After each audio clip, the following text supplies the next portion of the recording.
pour pouvoir eux-mêmes les former correctement. Parce que si vous prenez quelqu'un qui n'a pas le niveau, qui va former d'autres, ben, vous êtes en train de développer la médiocrité. Donc, ce n'est pas quelque chose de miraculeux. Il suffit de réorganiser ce qui est existant en tenant compte des lacunes que nous avons observées pendant ces dernières années. Alors, je vous ai écouté sur différents points dans le secteur éducatif, dans le secteur agricole, mais vous ne nous avez pas parlé de l'emploi. C'est vraiment important aujourd'hui, oui. La question de l'emploi. Que prévoit votre candidat? Lui-même, il a entretenu près de 5000 jeunes, je crois, avant-hier, et ils étaient vraiment tous dans l'allégresse. Parce qu'aujourd'hui, les jeunes pensent que c'est l'État qui doit fournir l'emploi dès qu'on finit l'université. Or, ce n'est pas que ça. L'État doit, mais il faut promouvoir l'entrepreneuriat privé. Mais avant ça, il faut déjà assurer la formation technique. Parce qu'aujourd'hui, on a trop de théories.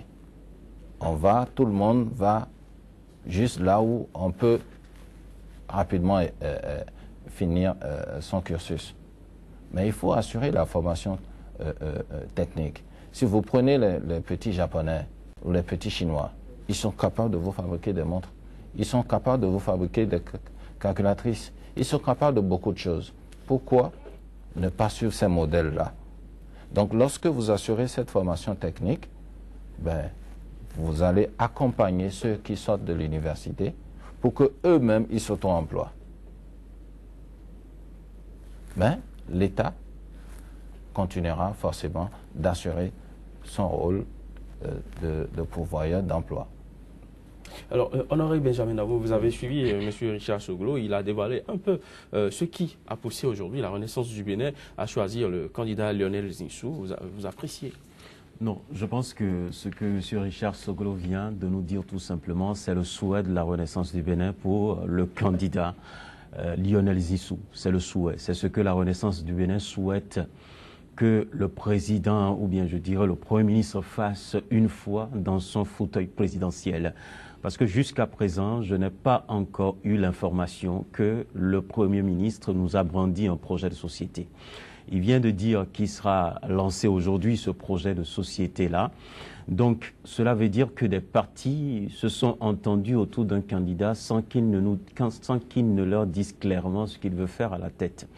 Je crois dans des débats, on nous a déjà signifié que Lionel Zinsou veut rester dans la continuité du chef de l'État. Ça veut dire que le projet que le président de la République a exécuté peut-être aux 3/4 ou bien aux 1/4 ou bien aux 2/3, c'est ça que le Premier ministre veut continuer à exécuter. Donc, moi, je vais attendre carrément voir ce projet de société pour pouvoir décortiquer.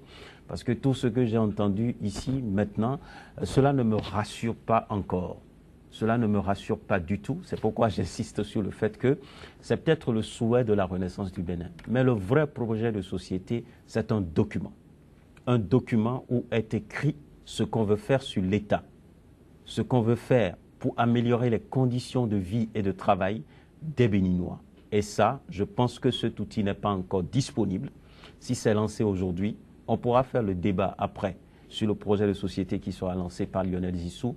Mais Lionel Zinsou est dans la continuité de Boni Yayi. Il faut insister là-dessus quand on parle de l'énergie solaire et autres. Je ne voudrais surtout pas que demain qu'on nous lance un projet photocopié. Parce que tout simplement, on a vu des candidats déjà montrer leur projet de société qu'on va très rapidement aller photocopier alors qu'on avait dit avant qu'on était dans une continuité. Donc si normalement le candidat Lionel Zinsou devrait être honnête avec nous-mêmes, c'est de sortir l'ancienne version du projet de société de Boni Yayi et d'ajouter quelques éléments. Mais si on va piocher dans les projets de société des autres pour venir montrer à la population, ça ne sera pas honnête. Et moi, je déplore une fois encore le fait que des partis comme la RB, comme le PRD, n'ont pas eu le projet de société de Lionel Zinsou, mais se sont alignés. Mais le choix est fait. On ne fera pas ce débat ici, mais il est important pour moi d'attendre ce document qui sera lancé par Lionel Zinsou pour savoir effectivement ce qu'il veut faire du Bénin. Parce que si on me dit la continuité, ça veut dire que dans un projet de société de Lionel Zinsou, on aura comme les interdictions de marche. Parce que c'est ce que nous voyons aujourd'hui, où on empêche des candidats de circuler dans certaines régions de notre pays. Est-ce que c'est ça la continuité que Lionel Zinsou veut prôner à la tête de ce pays? La preuve, je l'ai vu sur un plateau de télévision hier, où il n'a pas dénoncé le fait qu'on interdit le déplacement de certains candidats dans certaines régions. Moi, c'est des questions qui me préoccupent fondamentalement. Ce n'est pas dire, promettre des choses aux jeunes, faire de l'électrification. À l'heure actuelle, on parle de distribution de lampes alors que nous sommes dans la stratégie de booster la croissance au niveau des entreprises. Et il faut mettre à disposition de l'énergie pour les industries. Et on parle plutôt de la distribution des lampes dans les écoles. Où sommes-nous là? Nous sommes au Bénin où on veut le développement pour ce pays. J'aimerais qu'on puisse répondre à ces préoccupations. La préoccupation aujourd'hui, c'est de donner de l'énergie aux entreprises pour la production, pour que nos industries puissent fonctionner comme cela se doit. Ce n'est pas une question de groupe électrogène, ce n'est pas une question de réduction des passes ou d'exonération des taxes sur l'importation des groupes électrogènes. Non. Nous voulons la production de l'énergie de qualité pour les entreprises qui ont besoin de conserver les aliments. Ces entreprises qui ont besoin de tourner leurs machines pour pouvoir produire des jus de fruits au lieu d'aller acheter des produits bizarres à l'étranger, on puisse faire du jus d'ananas dans notre pays. Il y a des jus qu'on peut faire et ces entreprises ont besoin de l'énergie de qualité. Je pense que c'est la priorité. La priorité, ce n'est pas la distribution de lampes dans les écoles. Alors, Monsieur Richard Soglo, voilà un peu, vous avez suivi Honoré Benjamin Naoum. Comme d'habitude. J'aime bien le suivre. Vous réagissez? Oui. Ben, je puis le rassurer que le projet de société de Lionel Zinsou existe. Et que deux partis, deux grandes formations politiques comme la Renaissance du Bénin et le PRD ne peuvent pas s'arrimer à un candidat juste parce que lui, il a une vision. Et c'est pour ça qu'il y a eu des modifications. Je vous ai parlé d'idées constructives. Nous avons eu des débats. Ce n'est pas ce que les gens sont en train de dire. Et c'est pour ça que le candidat Lionel Zinsou a l'obligation de prendre en compte, nous aussi, notre vision. Parce que ce qui nous oppose dans ce pays entre politiques, ce n'est jamais le développement du pays. C'est les méthodes, c'est les pratiques. Nous, si nous nous mettons ensemble pour suivre la pratique de quelqu'un, la proposition de quelqu'un, la vision de quelqu'un, demain, il nous dira que c'est sa vision.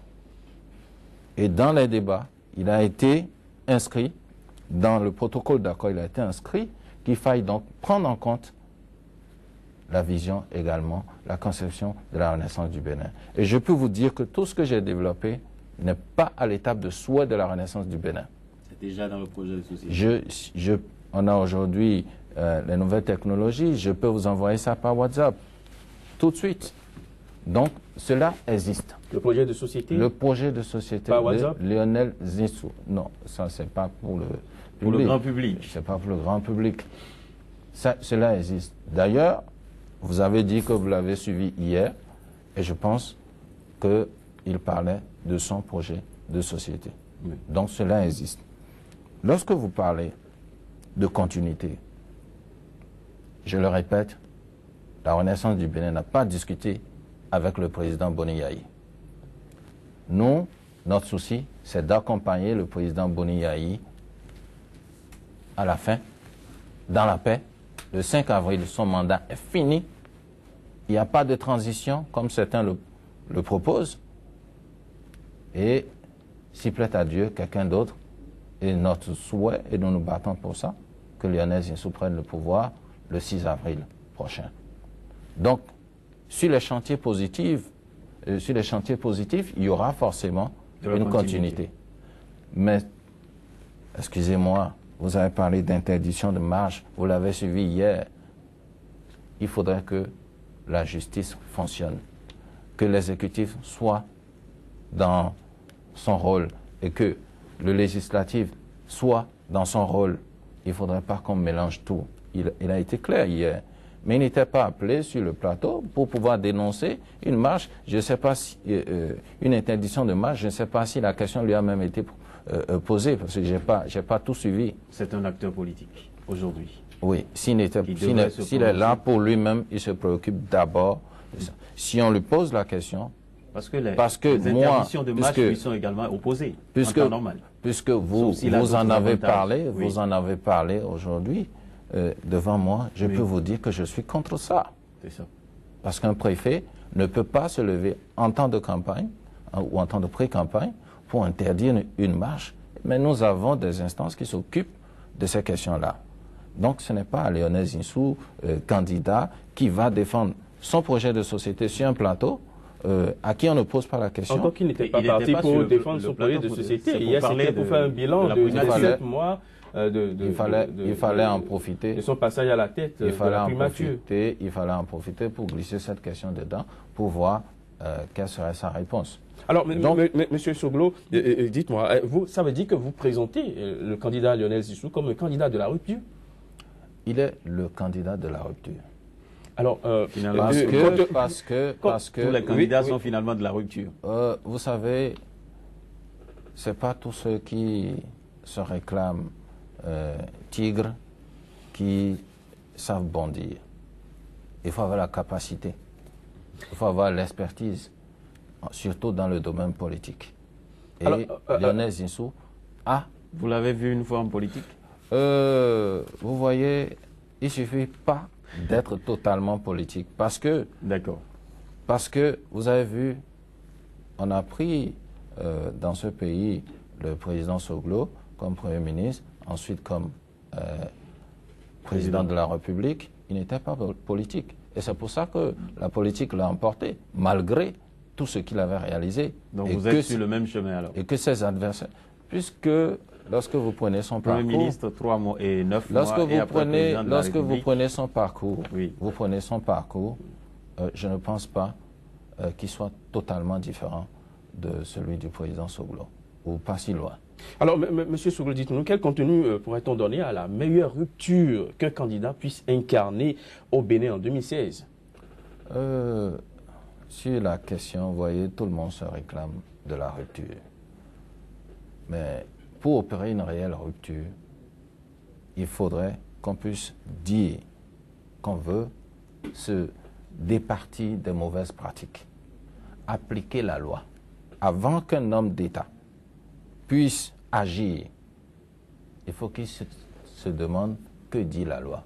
On aura réglé beaucoup de problèmes. Là, Lionel Zinsou est absent, totalement absent? Non, il n'est pas absent, il n'est pas du tout absent. Et je vais vous dire, au Bénin, il y a la loi, et il y a les pratiques, et puis il y a le consensus dans tout. Vous pensez que, parce qu'on lui dit, on dit qu'il a été élevé, il a été socialisé dans l'Occident, que c'est pour ça qu'il... Mais là-bas, là, il n'y a pas de conciliation lorsque vous violez la loi. Et on ne fait que ce que la loi dit. Et c'est là où les Occidentaux nous dépassent. Il aurait pu l'imprimer dans son fauteuil de Premier ministre. Parce qu'on l'a appelé pour nous aider quand même à régler un certain nombre de problèmes. Mais 9 mois après, est-ce que vous avez eu les résultats, vous? Je ne pense pas que Honoré Benjamin Naoum, rédacteur en chef, ici, puisse changer tout. Parce qu'il y a quelqu'un d'autre. Il y a quelqu'un au sommet. Il y a quelqu'un. Donc, Lionel Zinsou va imprimer la marque de sa personnalité. Donc il a voulu certaines choses et le président Boni Yayi a dit non, c'est ça? Je ne suis pas avec eux. Moi, je suis à la Renaissance du Bénin. Oui. Donc, ça, c'est entre eux. D'accord. Alors, nous, là, ceux dont on parle, c'est pour le 6 avril prochain. Richard Soglo, alors voilà, les FCBE qui sont allés chercher, ce sont eux qui sont allés chercher, le président Boni Yayi qui est allé chercher Lionel Zinsou pour le mettre comme candidat des FCBE avant que la Renaissance du Bénin et le PRD ne viennent. Les FCBE disent que c'est le candidat de la continuité. Mais vous, à la RB, au PRD, vous qui êtes venu vous accrocher à la BAC, vous dites que c'est le candidat de la rupture. Finalement, Lionel Zinsou, ou dans tout ça, continuité, rupture, finalement, on se perd. Je vous ai dit. Et on a comme l'impression qu'il n'y a pas une cohésion dans ce bloc, au niveau de ce bloc qui est formé finalement. Je vous ai dit qu'il y aura continuité sur les chantiers positifs.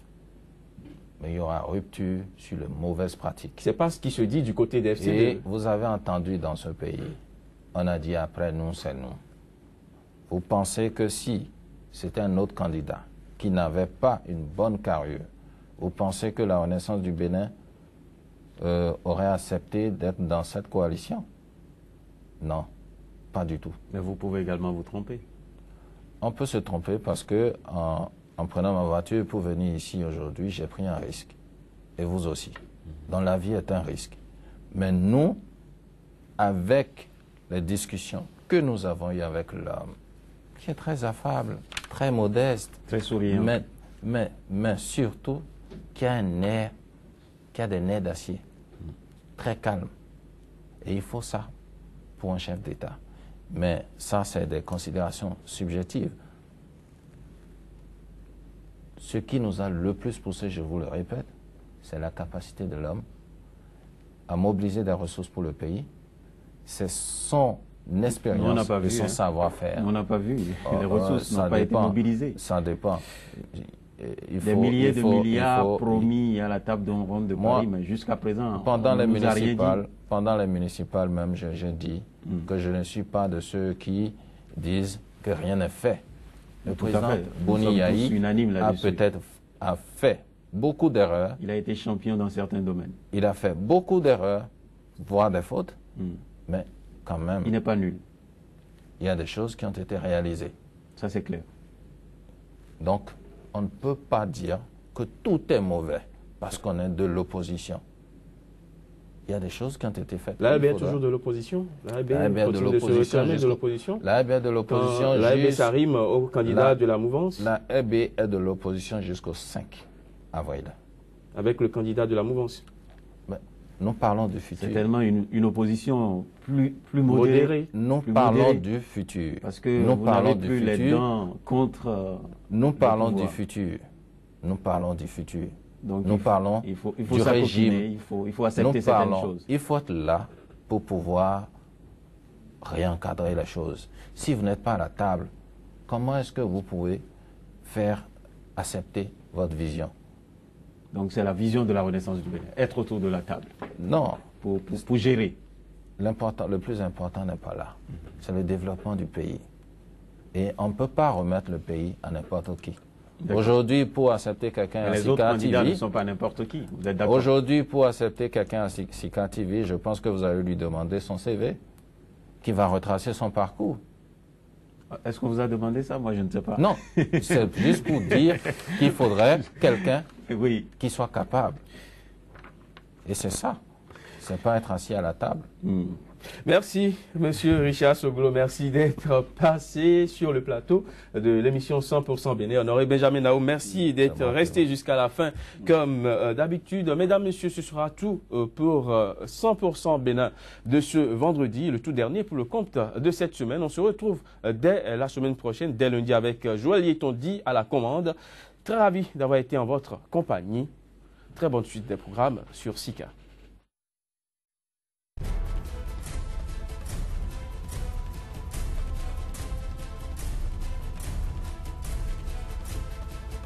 Sika TV fait escale au Bénin. Pendant toute la période électorale, retrouvez désormais sur votre chaîne panafricaine un programme matinal dénommé 100% Bénin, exclusivement consacré à l'actualité sociopolitique au Bénin. Pendant 2 heures, la politique, les questions de société et les grands dossiers de l'heure seront décryptés avec des éditorialistes, des professionnels des médias, des acteurs politiques et membres de la société civile. 100% Bénin sur Sika, c'est une fenêtre ouverte sur l'actualité au Bénin du lundi au vendredi de 7h à 9h, heure de Cotonou. 100% Bénin, c'est désormais sur Sika, le vrai visage de l'actualité en Afrique. J'ai demandé à vous rencontrer parce qu'il y a des choses qu'on ne peut garder pour soi-même. Il y a des choses qu'on est tenu de faire, d'exprimer. Je suis devant vous en tant qu'avocat de l'honorable Rachidi Badamassi. ce n'est pas un secret pour personne. Cette qualité que j'ai par rapport à cet homme-là. Ce n'est non plus un secret pour personne que Rachid Gbadamassi, dans le cadre des élections présidentielles en cours, a décidé de soutenir la candidature du président Sébastien Germain Adjavon, ce digne fils du Bénin, ce fils qui est resté ensemble ici avec nous, ce fils qui a tout le temps compati à nos souffrances et à nos peines, ce fils qui s'est réalisé parmi nous et qui aujourd'hui veut encore évoluer et nous être plus utile. Que s'est-il passé en réalité aujourd'hui, mes chers amis? Ce qui s'est passé, c'est tout simplement une voie de fait. Ce qui s'est passé, c'est une atteinte à la jouissance d'une liberté et d'un droit fondamental. Le droit fondamental du candidat Sébastien Germain Adjavon d'aller au contact de ses partisans, de ses sympathisants, à travers le parti du Barca. Alors donc, il a tenu ce matin, ensemble avec l'honorable Rachid Gbadamassi, non pas sans inquiétude, un meeting à Gogounou. Un grand meeting, vraiment un grand meeting, où il avait du monde, il avait les notabilités, venus nombreux pour lui témoigner leur sympathie, leur adhésion. Mais après Gogounou, le cortège devrait continuer sur Banikwara, où également l'attendait une foule immense, les confessions religieuses, les notables, les personnalités. Et dans le compte rendu qui m'a été fait, attendait également le cortège, l'ancien ministre Sabaï Kate, que l'on ne présente plus, qui est très connu dans le pays. Donc, vous voyez déjà la qualité des personnes. La qualité des personnes. D'abord à partir de Gogounou. Et puis après à Banikwara. Vous voyez déjà le décor par le nombre de gens. Mais malheureusement, ce cortège ne va pas atteindre Banikwara. Parce que aussitôt après le meeting de Gogounou, des individus manipulés se sont dressés sur leur chemin. Les empêcher de poursuivre, d'avancer. L'honorable Rachid Gbadamassi et le président Sébastien Germain Adjavon, dans leur sagesse, ont préféré faire demi-tour. Mais au moment où il avait déjà cet attroupement organisé à dessein pour les empêcher d'évoluer, le préfet de Borgo de la Liborie a tout simplement pris un arrêté pour interdire tout meeting sur le département à Liborie et Borgo. Je dis que de tels actes qui sont attentatoires à la liberté d'un candidat d'aller à la rencontre de ces populations, d'aller informer ces populations, de tels actes ne sont pas indiqués. De tels actes ne sont pas dignes de notre République. Je dis qu'il revient au pouvoir public, il revient aux autorités de protéger chaque candidat, de faciliter la tâche à chaque candidat. Il revient au pouvoir public, il revient aux autorités de faire en sorte que l'on ne pense pas qu'il y a inégalité dans le traitement qui est fait aux candidats. Il n'y a pas de raison qu'un candidat puisse parcourir le pays du nord au sud, de l'est à l'ouest, librement sans entrave, parce que jouissant ayant en sa possession la puissance publique, et qu'un autre ou d'autres ne puissent pas faire autant. La puissance publique n'est pas le bien d'une personne ou d'un candidat. La puissance publique, c'est pour le peuple du Bénin entier. La puissance publique doit être au service du Bénin entier. La puissance publique doit être au service de tous les candidats et de façon égalitaire. et non discriminatoire.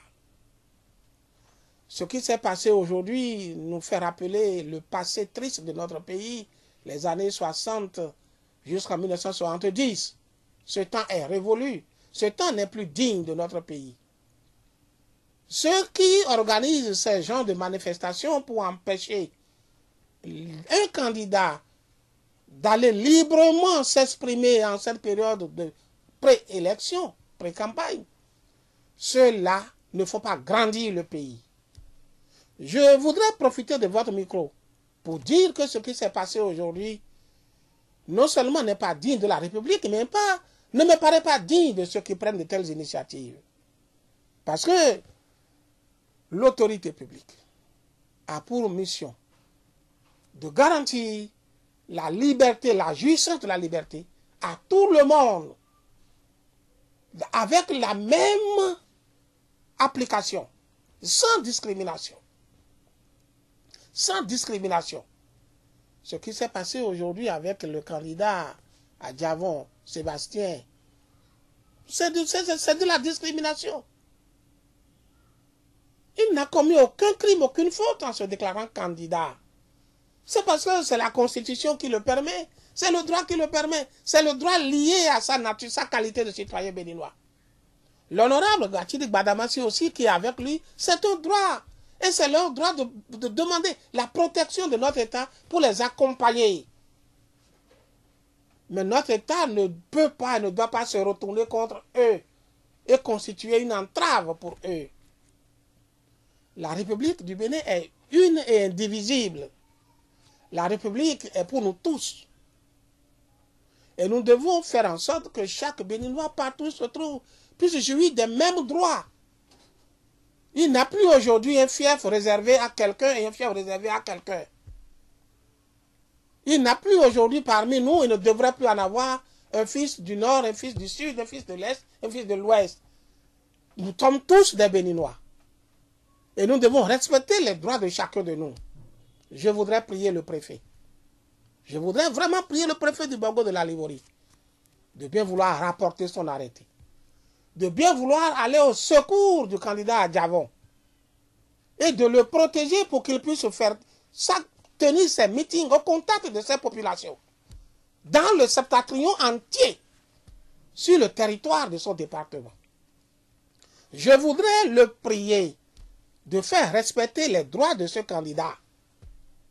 Je voudrais le prier de le faire et de faire respecter les droits de tous ceux qui l'accompagnent. Il est au service de la République. Il est au service de la loi. Il est au service de la nation. Il n'est pas au service d'une personne. Nous devons contribuer tous à cela. Et je voudrais prier les autorités, le ministre de l'Intérieur, le ministre de la décentralisation, d'œuvrer à cela. Je voudrais prier le chef de l'État lui-même de veiller à ce que ceux qui sont sous son autorité fasse une bonne application de la loi, une bonne application des principes en ce moment-ci. Il est notre président. Il est notre président. Je l'ai toujours dit. Pour moi, il demeure mon président. Et je voudrais le voir être au-dessus de tout ça. Je voudrais le voir rappeler chacun à l'ordre.